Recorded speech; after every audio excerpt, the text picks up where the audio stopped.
Welcome back, Supers, to Marvel Snap. I have another fantastic beginner deck, something that is available extremely early on, but is still incredibly powerful, headlined by Spectrum, looking to be able to gain a buff on ongoing cards. So, all of these cards are looking for ongoing effects. They are all engine pieces who are able to keep on adding value as long as they are on the board. We'll do our deep dive into the deck list later on. Let's hit the boards, be able to get a game showcasing what this deck can do. I've got the deck list above, timestamps below, and off to the side here. We're actually using a slightly different zoom on the battlefield. So let me know in the comments if it is clear enough to be able to feel like it's a solid video. I can't wait for full release. Right now the game's only in the Philippines and in a closed beta. And they are promising that they're going to do a ongoing effects or double. This is so good for our deck. They're promising that they're going to do a designated PC version for the game. Hopefully that gives us a battlefield that is a little less vertical and will translate into videos on a more readable way. Medusa to the center. So they're taking the triple rocks to be able to have Medusa's ability trigger. She gets stronger in the center zone. Hellfire Club, locking us out of playing 1 costs. We want as many ongoing effects on the Onslaught Citadel as possible, Iron Man being the ideal one there. So it's likely Mr. Fantastic to center to be able to buff the others. I could also go Mr. Fantastic here. Why not? Why not? We'll have Mr. Fantastic reaching over for double strength, and then we'll have Claw reaching over for double strength as well, while Iron Man makes sure that we win the Onslaught Citadel. I think that is our battle plan moving forward. Kazar. I think you're good enough to slam in. End turn. That's going to be able to strengthen our buff to the 1-drops. Kazar of their own. Great minds think alike. Alright, this is where Iron Man steps in. Now it's going to be tight between Claw and Spectrum. Or who do I play next? He's getting into the center location.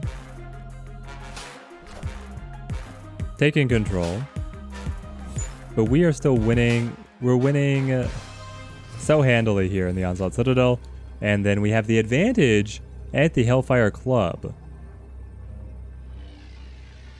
I think, even though Spectrum is our headline card, we just need to be able to put as much into Hellfire Club as possible, and Spectrum is not going to be the one to do it. I don't see a way that they wrestle the Onslaught Citadel away from us, but we've got some great options over here. Oh no, 1-cost cards cannot be played. I can't play the Ant-Man, but I can go Sentinel Lizard. And then I can move Nightcrawler. There it is. Ant-Man will help shore up the Onslaught Citadel. I think this is the best way that we could have played it, even though it doesn't utilize Spectrum. Amazing. The deck has enough juice to be able to make incredibly effective plays, even without having to drop the big 6-drop. Their blue Marvel comes out. It's not enough. They overplayed to the center. We were just able to... well, our whole deck is tooled around benefiting from Onslaught Citadel. So that worked out very favorably for us. Now to dive into the deck. I'm titling this one Spectrum Keeps On Going. She is the headline. You can get her very early on in your collection. These other cards come in gradually, but you're going to be able to have the basis of this deck extremely early on. So let's take a look. We want to find cards with the ongoing tag as often as possible. Spectrum, when she drops, is going to give us +2 power on all of those cards. And these are just great cards in general. I love the idea of the cards being an engine that have a consistent effect across the battle. So Ant-Man, if we fill up with location with our allies, he gains a bonus. Nightcrawler, he's here for the flexibility, being able to move into locations that are potentially locked out. You already saw that happen in the initial showcase battle. Sentinel here is really to help us round out our energy curve. I would like to find a way to be able to replace him, but right now I like getting the duplication so that if I play him early and then don't draw one of my mid-range cards, my mid-round cards, I'm able to still play the duplicate Sentinels. Strong guy, he is ongoing. Now this is partially why I want to get rid of Sentinel so bad. If Sentinel is played, Strong Guy can never trigger. Strong Guy is able to get a +6, which is crazy if your hand is empty. Very hard for this deck to be able to get it off, but right now just as a 2-3 with the ongoing tag to be buffed by Spectrum, that's better than my other options. Lizard, ongoing. Now his ongoing is a negative. You want him in a position where he's not facing a full suite of enemy forces. Otherwise he will get reduced. So he would actually be terrible to play into the Onslaught Citadel, because his ongoing power, if it was then triggered, would be -6. It would be doubled in the negative. Mr. Fantastic, able to influence the neighboring spaces. Incredible. Similar purpose as Nightcrawler, being able to get power into locations that I can't directly play cards to. Punisher is just a very efficient 3-drop, able to get stronger the more opponents are across from him. Captain America is the opposite of the Punisher, able to get stronger or give assistance to all the allies around him. So the Captain America Ant-Man block with just basically any other 2 cards is going to be a very strong location, extremely efficient because these cards are so cheap, but they gain tremendous bonuses to the full suite. Kazar giving us the bonus to our 1 costs. Still looking for Squirrel Girl. I think that I would put Squirrel Girl in instead of Nightcrawler in a heartbeat, but I don't have her yet. Iron Man is one of the big finishers, doubling our power with the ongoing effect. Claw, also very swingy in the late game, able to put 5 power to the location on the right. He's not nearly as flexible as Mr. Fantastic, no pun intended, but he's able to get buffed by Spectrum and is able to be incredibly influential. Now that we've broken down how the deck plays, it's time to get into some more matches to see how it performs in different situations. We have Sinister London. This is one of the most influential regions in the entire game. When you play a card here, you get a copy to another location. I am going to refrain from playing there early. You get a Quicksilver. We want to be able to play our more powerful cards in Sinister London, the Baxter Building. Whoever is winning this location gets 3 more power at the other locations. I am liking this setup with Claw playing here, Captain America playing here, Mr. Fantastic. Not sure where I want to place him. We'll put some more effort into the Baxter Building. They play their 2-drop onto Sinister London. What have you got? Star-Lord. Oh, the Star-Lord missed. Oh, that's just lucky for us, but we take those. Monster Metropolis, the card with the highest power here, gets +3 power. And because these cards are both 2s normally, they're both getting it. So actually, if you can play a set of all the same power and still be the highest, then you just... Monster Metropolis puts you through the moon. Let's see. So we have rounds 3, 4, 5, and 6. Ideally, every single play now is to Sinister London to be able to get the max efficiency. Mr. Fantastic, help me out. Oh, yes. The Punisher comes in. The fact that we don't have anything in Monster Metropolis is okay for us. Let's put in Cap. And then, I suppose, Nightcrawler over here to the Monster Metropolis. I would like to be able to leave Baxter Building open, hopefully for the copy of Claw to go there. If Claw plays all the way across to Monster Metropolis, he's going to be... No, he will not be the strongest card there. Kazar just stole that title for all time. That's alright. Do we want 2 Iron Men or do we want 2 Claws? I think with the way that our board is set up, 2 Iron Men is stronger, especially because Claw has the potential weakness of playing into Monster Metropolis and then not being able to use his +5. So let's do like so. He's having to play directly into Baxter Building, trying to wrestle away our control of that region. It's giving us the +3 in the adjacent spaces, so it's very important that we keep it. And there we get our Iron Man. Oh man, we're so focused out of Sinister London. It's amazing for us. They play Moon Girl, duplicating their hand. They could have some incredible swings here at the end. It is not all locked up. That being said, I will snap. Because I believe. It's Claw, right? It has to be Claw. even though his copy is going to go over here, we're able to put the force. As long as we win these 2 locations, we win the game. We don't care about flipping Monster Metropolis. Shore up our defenses in Sinister London and Baxter Building.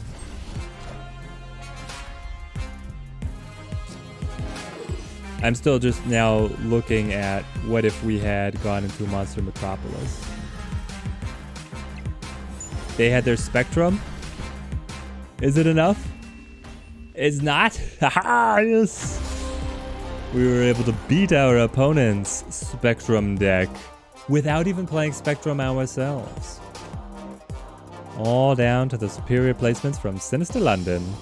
I hope you guys are liking the look of the deck as much as I am. Make sure you stay tuned to the end because we have a special giveaway for you. Into another match. We actually have a very good curve of cards except missing a 1-drop. So we just have to pass opening here. We see Westview. So thematic. It turns into a new location on turn 4. Loved the WandaVision show. At first, WandaVision just seemed a little odd.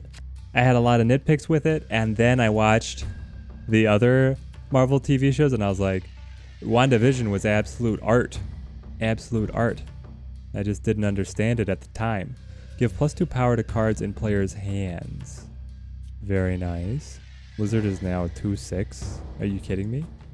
I'll put the 2/6 into Westview. Let's see what may come. We've got Mr. Fantastic, Captain America, Klaw. We certainly want to prioritize using the cards that were able to gain the Wakandan Embassy buff. Monster Metropolis, cards with the highest power here, gain +3 power. The buffed Captain America could be the one to grab it out of Monster Metropolis. Especially there with Swordmaster going down, that'd be a key card who could score the Monster Metropolis bonus. We gain a random, oh, it's a Nightcrawler? You're gonna give me a 1/2 Nightcrawler? Okay. Well, where would we like to play? Captain America to the Monster Metropolis? It seems like he is focused on punishing Lizard here. He's going to continue to play here to be able to destroy Nova and then get all the buffs, etc. Score the Ant-Man, and on and so forth. We'll put Nightcrawler Cap over here. Monster Metropolis. So Cap now is an 8. Nightcrawler's a 3. They've got Moon Girl, Nightcrawler. So Moon Girl has duplicated their hand. I'm always very worried when this happens, because when their hand size, it's still small. Okay. But they could have just copied pivotal 5-drops that they want to be able to use. We'll see what they did with it. Klaw could come in here to the Wakandan Embassy, be able to swing that to us, and still put influence into the Monster Metropolis. He could similarly play onto the hub to swing both of these locations. Maybe I like that better. Alright, what does our enemy choose to do here? They play both Monster Metropolis and the hub. So the hub cuts Lizard down. Oh, they get the free Wolverine play? And then another Wolverine, but a buffed one? And this is the final turn. Ooh, we're in a very dangerous position. Only winning one of the locations. But we do have Spectrum. Spectrum is going to be able to spit out some significant buffs. We'll be able to put +4 over here, taking us to 15. If she plays to here, I think that's our best play. And then she's going to give buff. And then Captain America is going to be stronger than the Wolverines to be able to consolidate the bonus. Which, yes, Monster Metropolis is giving them +3 right now, which could swing that one as well. Cross your fingers. They take the embassy with America Chavez, but Spectrum hits the board and swings it all back. Oh, I should have snapped. As I was talking it through, the play felt very clever there. Spectrum able to top here in the hub and then get the bonus +2 onto Captain America, which meant he stole the Monster Metropolis bonus away from the pair Wolverines. Oh, I love it. We got another in us. Oh, our opponent is talking. It's actually kind of nice to be able to see them do the emotes because there's so many bots. You don't know who the real person is, who's a bot. We know we're up against a real person. Playing Nightcrawler into Washington, D.C. We got Carmitage. Reveal effects happen twice at this location. Well, if only I was playing my Odin deck. Everything I have is ongoing instead. I'll go Lizard here. Play into Washington, D.C. The Ant-Man is kind of tipping my hand that I would like to be able to really empower that location. If my opponent has really good on-reveal effects, it's going to be an uphill battle to beat him with Carmitage. It synergizes so well. I've played an Odin deck, and it appears Carmitage. So good. Mr. Fantastic here, able to influence Hala, Washington, Carmitage. Just spread a nice loving hug of our influence all around the board, every single map. Does our opponent just have a terrible draw? No, here we go. Ant-Man to Hala. Interesting. It seems to be that he would like to compete there. Now, do we think that we can top him? I can play both Strong Guy and Sentinel, which will be a +6, so we'll have 8 strength. Do I think that he will be able to put in 8 strength of his own? On turn 4? That's actually a tall order. I was saying 8 strength, and I was like, you know, that's definitely doable, but on turn 4, is it doable? Ah, he swung Nightcrawler across. That was the bait. So he doesn't have nearly as much distance to... Oh, he's got the Scarlet Witch. It's all moot. All the points are moot. She changes this to Superflow. And my opponent takes the lead. I will not begrudge him the lead, because I can simply play Claw here, buffing both DC and Carmitage where I hold sway. And I feel like he is now overplayed here. This would have been... I'm still wondering why he did this specific line. If he had not played Scarlet Witch, would he have still taken the advantage from me and then been able to burn my units with Hala? Potentially. He got Nova Kazar. Interesting. Well, how do we want to shore things up? 7 strength into Carmitage, we would be able to drop another 5 there. 12 strength, that's very hard to be able to overcome in a single turn. And then we could play Captain America to Washington, D.C. I like this idea. He's only got 3 points away on Washington, D.C. But this will be a 9-point play into Washington. I believe that this is a more sound play than putting Iron Man straight into Washington. It would have been more power onto Washington, but if our opponent had, say, an America Chavez drop as their 6th finisher to go, who's got the Onslaught? No. Oh, he still make it. Onslaught works. He doubles ongoing effects, I believe. Perhaps we should have snapped. Nova Roma gives us an additional card here. 1 more game for the road. Ant-Man, we'll drop him into the Nova Roma. We like this curve as long as we draw into a 2-drop. But Captain America and Mr. Fantastic, I feel like this game overall, very powerful 3-drops. Now, my deck is very slim in the 4-drop category, so that could be why I have such a favorable view of the 3-drops, just because I basically... Oh, but this is amazing. This changes all of our curve problems. We're just able to go right into the 3-drop. Mr. Fantastic, hello, welcome to the team. Bishop plays. I believe Bishop is buffed. Yes, every time the opponent plays a card, Bishop will gain +1. And now everything is cheaper? Ooh, we're gonna have some serious body spam. So, we're gonna play Sentinel, Nightcrawler, Captain America. Still spreading things out. His bishop is gonna love this. He can just empty his hand. And with the Nova Roma having given us larger hand sizes, both us and our opponent are gonna be supercharged for this round. He's got his own cap. Focusing here on Elysium. We've made sure to spread our love all around, trying to leave space open spaces. Open spaces for our high-powered cards. Let's see. Where would we like to show Iron Man? Honestly, I would like to put him into Elysium, because that means that even with our opponent's stack of cards, we would be able to beat him. He plays over to Tinkerer's Workshop? No. You're going to have to come back to Elysium if you really wanted to win that. Though the constant buffs on the Bishop might naturally close the gap. Now we're 5 behind on the Tinkerer's Workshop. But we do have Spectrum preparing to come down.